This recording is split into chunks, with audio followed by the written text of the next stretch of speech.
Eu acho que já começou a gravar. Deixa eu procurar os slides aqui agora. Isso.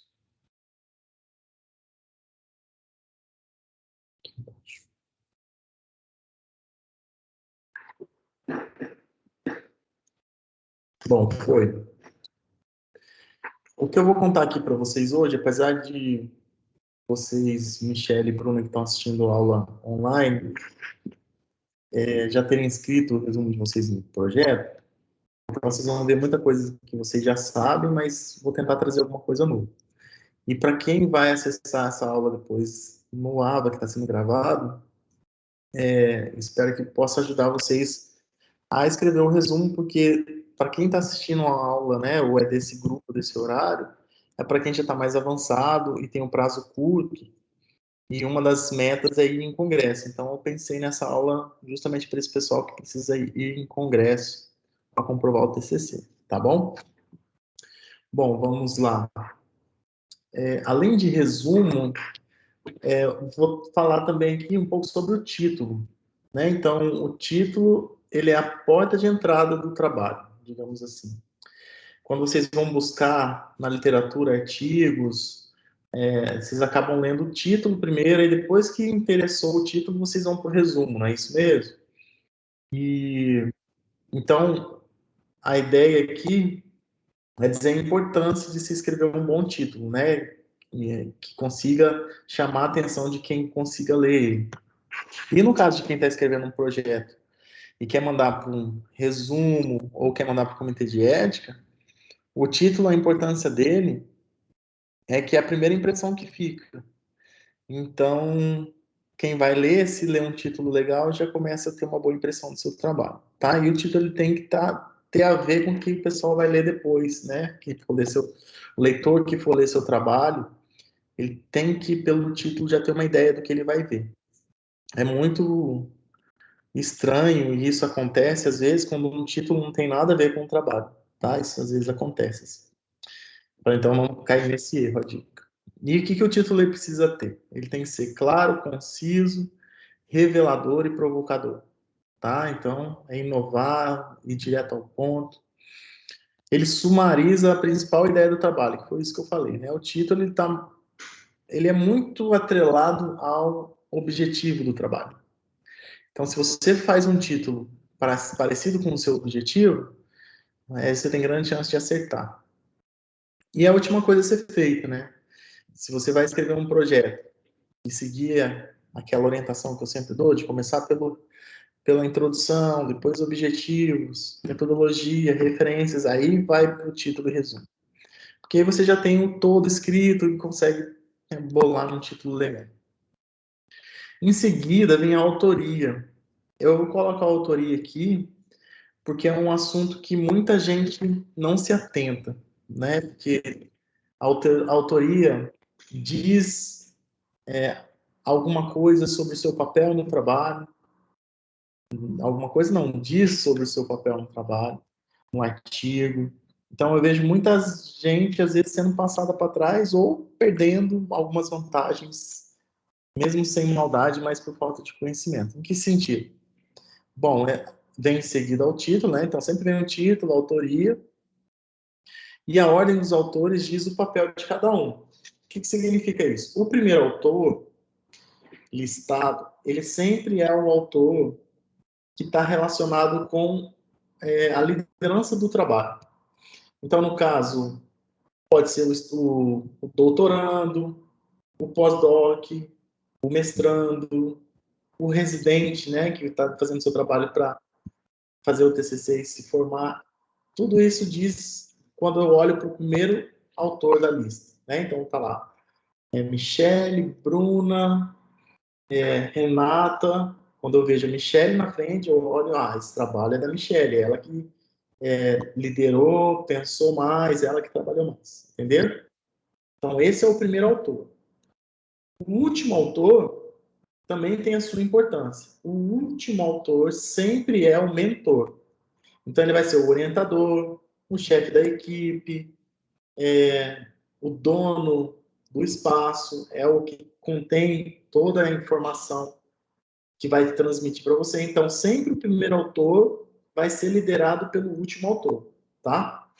Então, a hora de vocês colocarem o nome de vocês no trabalho ou no artigo, lembrem dessa importância da ordem dos autores, tá? Ser primeiro autor é ótimo, ser último autor depois que você assume uma posição é ótimo também. Se trocar isso, vai trocar toda a interpretação. E essa interpretação que eu estou contando para vocês sobre a autoria, ela é mundial, tá? Tem concurso, tem seleções e processos de editais que consideram isso. Quantos artigos você tem de primeiro autor? Quantos artigos você tem de último autor? Tá? Então, isso pesa muito burocraticamente na vida de uma pessoa que faz ciência ou faz esses trabalhos. Agora, entrando no resumo, o resumo ele é o hall de entrada, né? Se o título é a porta de entrada, o resumo ele é o hall. E é a primeira impressão que fica. Então, todo mundo que lê o trabalho chama atenção pelo título e lê o resumo. O resumo, então, é que tem que estar bem escrito, tem que ser a miniatura do trabalho para a pessoa saber o que ela vai ler depois. Então, eu tenho um trabalho que não é de agora, não, é de um tempo atrás, acho que uns 10 anos atrás, em que ele fala que 80% dos leitores não chegam nem a ler o trabalho depois de ler o resumo. Então, olha só, se você quer que seu trabalho seja lido, né, seu artigo, ou você precisa fazer um resumo interessante, tá? Então, explorar uma boa escrita, mas principalmente manter uma estrutura mínima, tá? Isso já dá garantia de uma qualidade. Então, vamos lá. Qual que é a importância do resumo? Trazer uma síntese compreensível do estudo, seus objetivos e as principais conclusões. Pode ser construída aproveitando próprias frases do artigo ou do trabalho, do projeto, e uma das últimas coisas a ser feita. Como que é isso? Aproveitando as próprias frases. Então, você tem lá um trabalho que você já escreveu a introdução, a metodologia, os objetivos.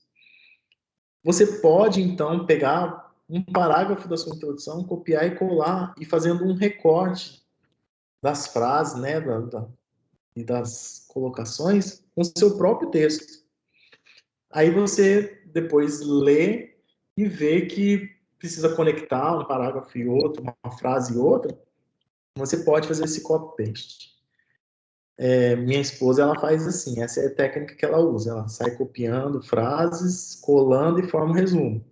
Eu já gosto de escrever, tipo psicografando mesmo. Eu já sei o que eu escrevi no meu trabalho, então eu saio escrevendo de forma mais corrida. E o resumo é uma das últimas coisas a ser feita, tá? Porque você vai fazer um resumo de algo que você tem na mão. Então, se você tem todo o trabalho escrito, só falta o resumo, então você consegue olhar para ele e fazer um resumo baseado no seu trabalho. Se você faz o resumo primeiro, você está fazendo um resumo falso, né? Resumo de algo que você ainda vai escrever. Então, sempre é uma das últimas coisas a escrever. O resumo não deve conter, tá? Não pode ter citações, não pode ter figuras, tabelas, gráficos. Chega a doer os ouvidos, né? Quando você fala, botar uma figura no resumo. Porque não pode mesmo, não pode ser algum. Significância estatística, eu já vi colocar uma significância estatística, outra, mas o cara vai lá e coloca só o valor de P do resultado, um artigo no caso. Mas ele não fica destrinchando, sabe? As variâncias e tudo mais. Isso não cabe ali, a não ser que seja da área, né? E afirmações não sustentadas no corpo do artigo. Isso às vezes acontece. Eu já me vi fazendo isso quando eu não tinha experiência lá no meu mestrado. Então eu escrevo o trabalho, tudo agora, a hora de escrever o resumo, e aí eu penso, nossa, tem um assunto legal que eu vou pôr aqui. E aí eu vou lá e escrevo um trecho de uma coisa que eu não toquei na minha introdução em nenhuma parte do meu trabalho. Isso não pode ser feito. O resumo ele tem que ser do seu trabalho, tá? Isso que eu estou contando é um resumo de projeto, é um resumo de artigo e um resumo para você escrever e enviar para um congresso também, tá?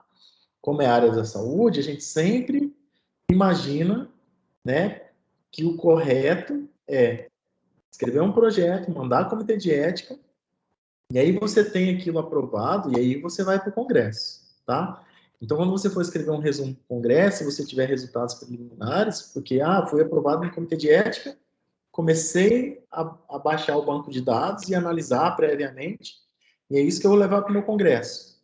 Aí você tem todo esse material para poder trabalhar. Mas eu sei que acontece muito, de uma forma errada, que às vezes o profissional ele não tem nem aprovação do comitê de ética, não tem projeto escrito, mas tem um congresso para ir, o que faz? Escreve um resumo ali só para inscrição e vai. Não é a melhor forma, tá? Não é a certa.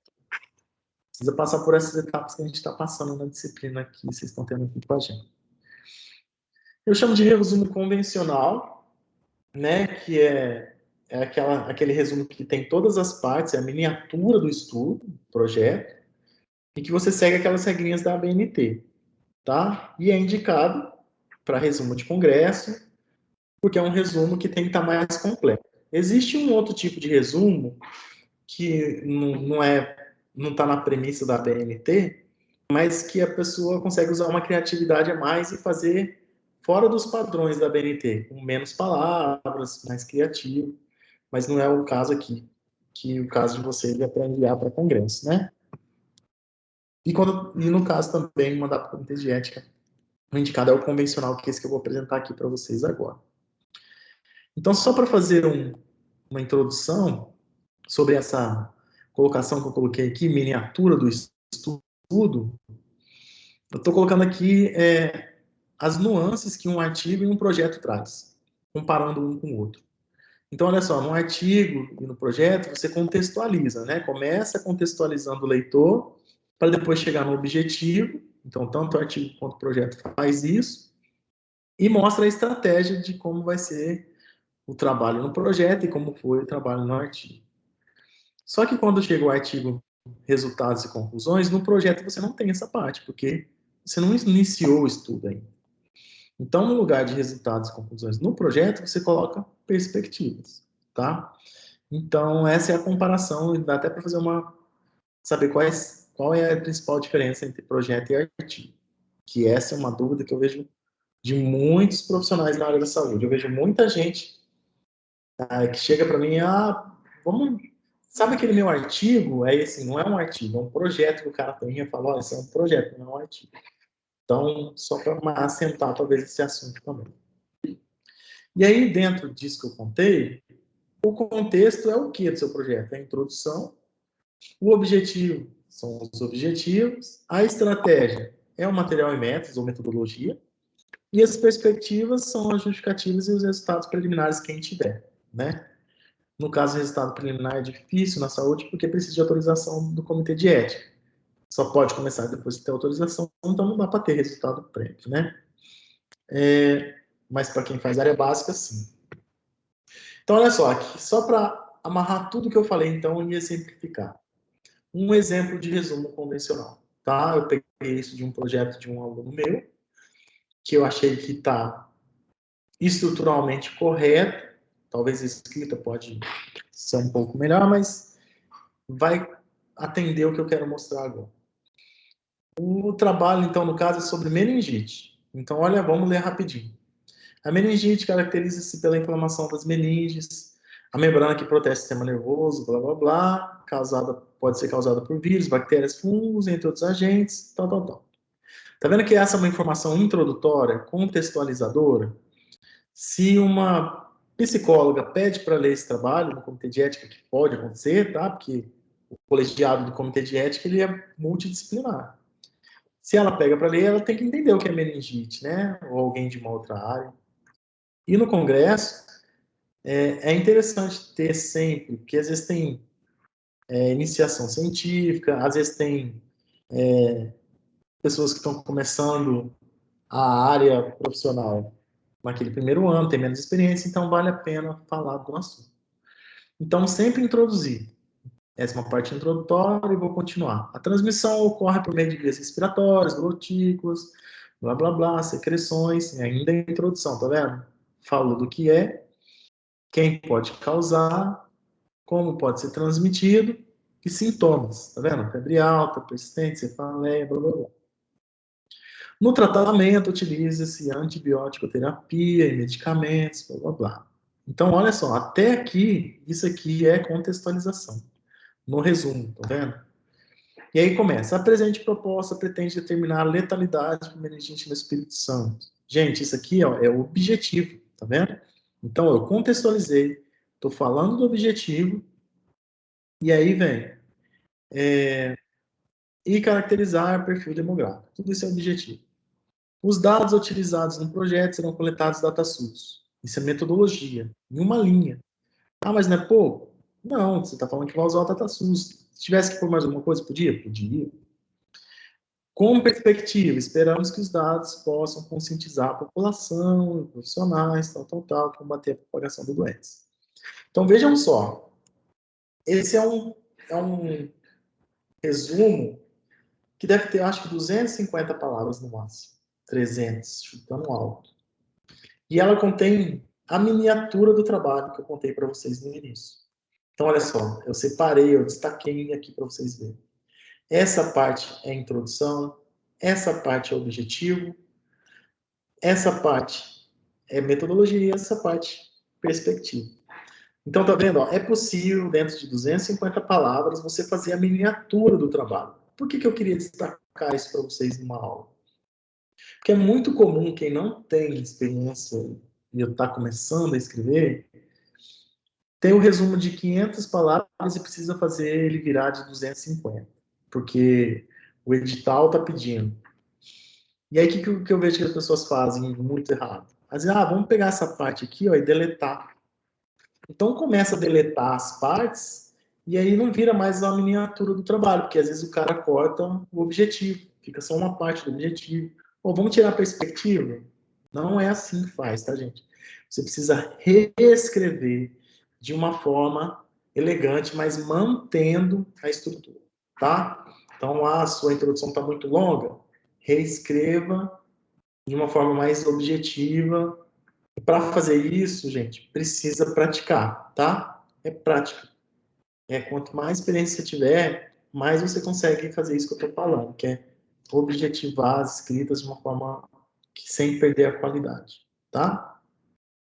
E é isso. O que eu tinha para falar para vocês hoje sobre resumo é bem curtinho mesmo, mas que eu acho que é bem importante para evitar erros que eu sinalizei aqui para vocês. E daí, Bruna e Michelle, vocês têm alguma dúvida? Alguma novidade do que vocês já fizeram? Ou só reafirmou? Ficou bem explicado. Foi bom para deixar clara a questão da diferença, igual você falou, né, do resumo para congresso, ou também quando a pessoa está fazendo projeto ou artigo, né? Uhum. A questão da autoria eu acho que é uma coisa importante também. Eu vejo que às vezes é muito comum quem não tem muita experiência colocar na autoria por ordem alfabética. Aí o que eu vejo muito, sabe, entre meus alunos e tal? Eles vão lá e colocam em ordem alfabética, e aí, por coincidência, o cara que não fez nada, o que parasitou o trabalho inteiro, começa com um A. Aí ele é o primeiro autor. E aí as pessoas às vezes não se atentam que ser o primeiro autor, vocês estão dando para o cara que não fez nada no trabalho, que parasitou, toda a vantagem de ser o primeiro autor. Então eu acho necessário sempre colocar nas minhas aulas essa questão da autoria, tá? E por outro lado, eu vejo também que na autoria esquecem do orientador. Aí coloca o orientador ali no meio do bolo dos nomes e coloca um nome aleatório por último. E aí você está tirando uma vantagem do cara que te orientou, né? Então, sempre respeitar a primeira e última autoria. Façam essas decisões de uma forma mais correta, principalmente quando for publicar o artigo. Porque uma vez que publicou, tá fadado para sempre aquilo, e aí você às vezes coloca a pessoa que fez menos no trabalho como primeiro autor só porque chama A, com A. Então, considerem quem trabalhou mais, quem se dedicou mais, e para não ficar essa injustiça, né? E é isso. Eu espero ter contribuído para vocês. Tá bom? Uhum. Então tá, vamos esperar os próximos passos. Eu vou parar de gravar aqui, porque eu acho que o que eu vou falar agora não interessa para quem vai assistir depois.